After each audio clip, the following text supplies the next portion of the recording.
my last question. With what objective did you join the politics? And what is the measure of this success? And what message you want to pass to Indian women? I joined politics because I was unhappy, I was dissatisfied with how politicians represented me. I felt that I needed to be a voice amongst many to bring some changes. I think it is so important that women come into politics. They bring a different type of perspective to politics. They look at things differently, and they should. Can you elaborate?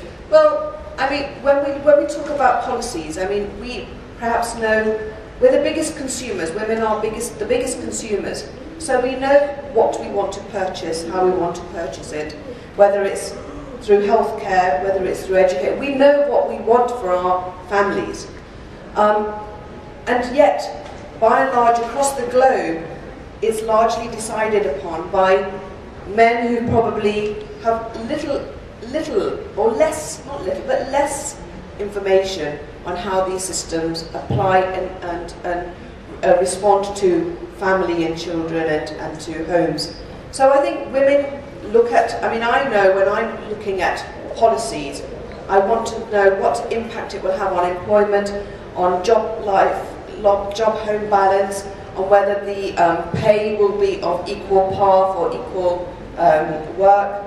So all of those things are circling around in my head when I'm looking at how policies are derived. And what will be the net impact on society as a whole? I think those are the things that women do, by and large, because we think more laterally, I think bring to the table.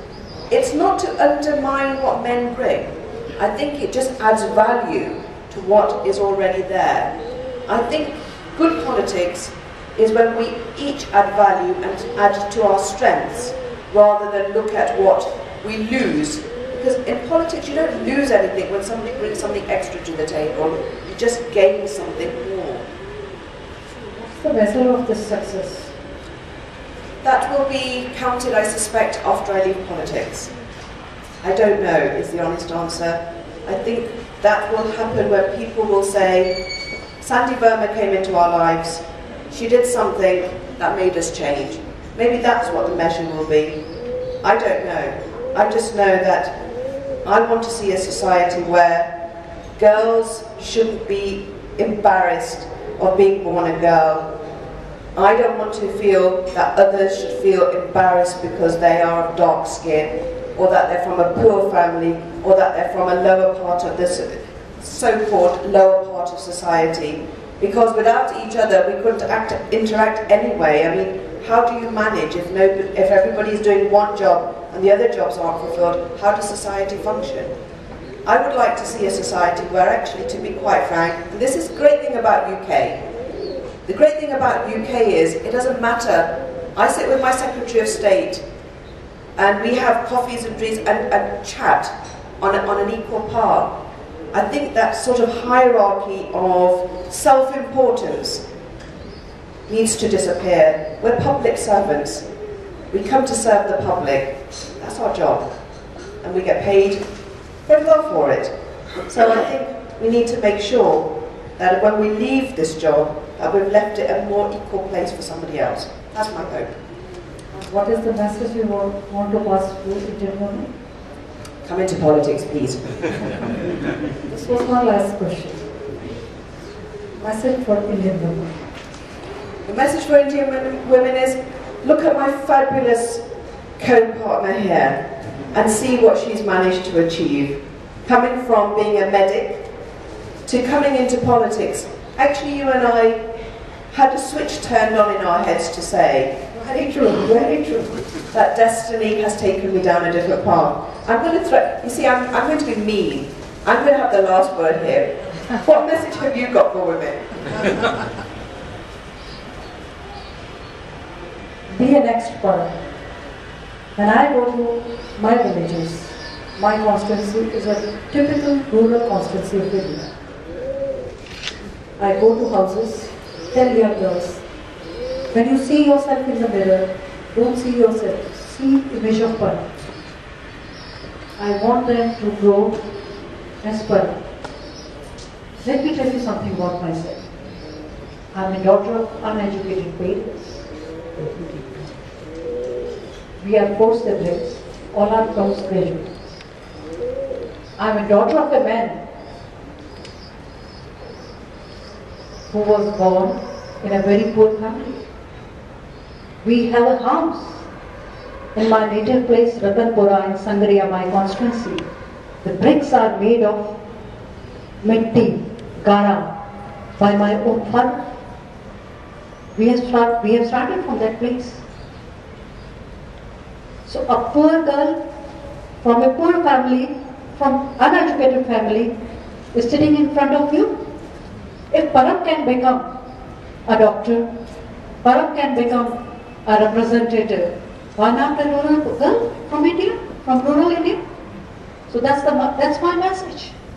For every girl of India, be a next Param.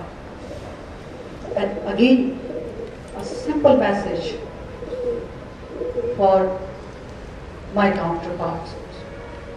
Be a next Navdeep. He has really supported me.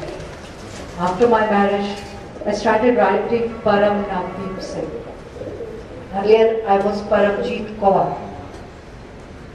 So you can understand the force behind Param. So that's my message. I can add on to that. Don't think that men won't support you, because they do. If you want to find support, first of all, change how your own households run.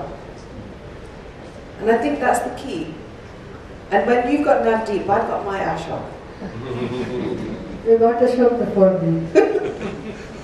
We have been married for the last 25 years. And I do 10 years better.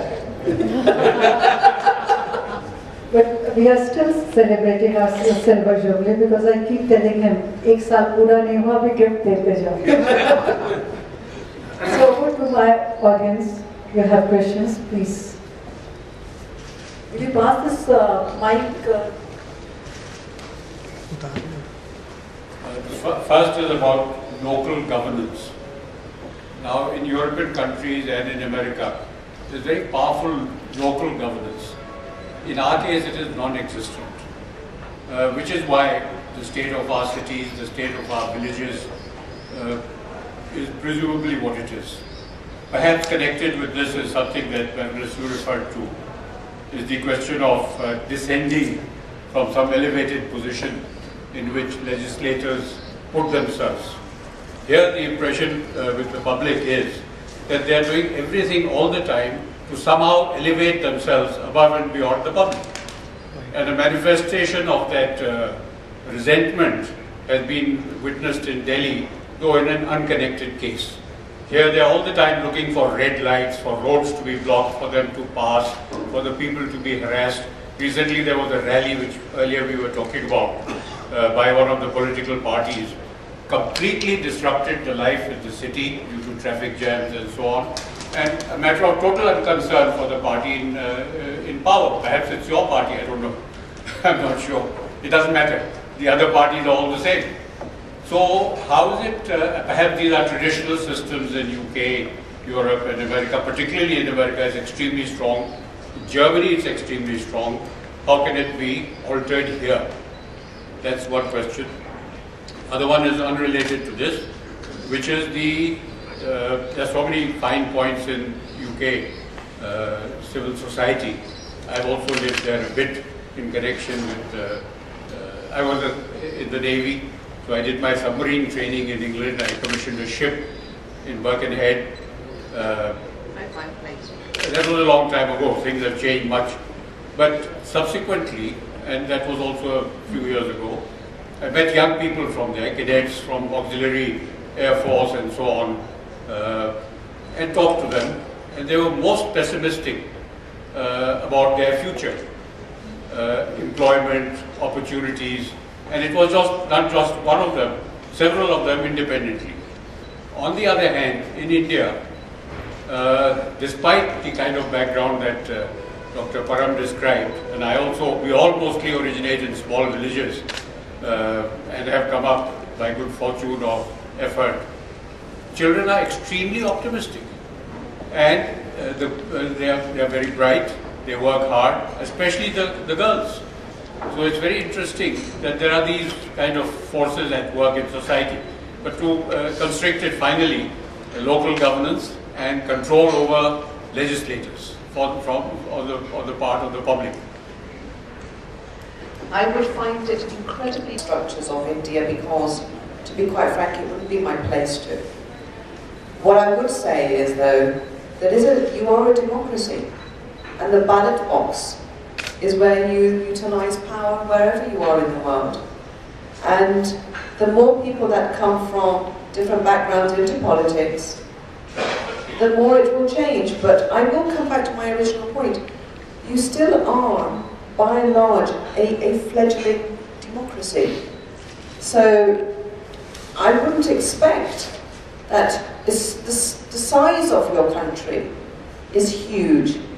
It will take time to try and bring in systems that attract the sort of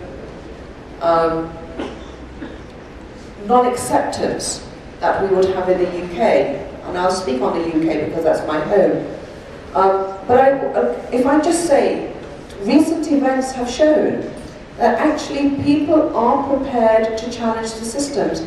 I wouldn't be so pessimistic, but I would say that the ballot box for a democracy is the place that tells you whether you want somebody in or out. And it's for you as individuals to be able to challenge that, rather than actually hope that, you know, outside forces are going to change anything. The Indian community is a highly educated, highly complex community. It has great strengths, but it also needs to add value to itself, I think. I think it's high time that we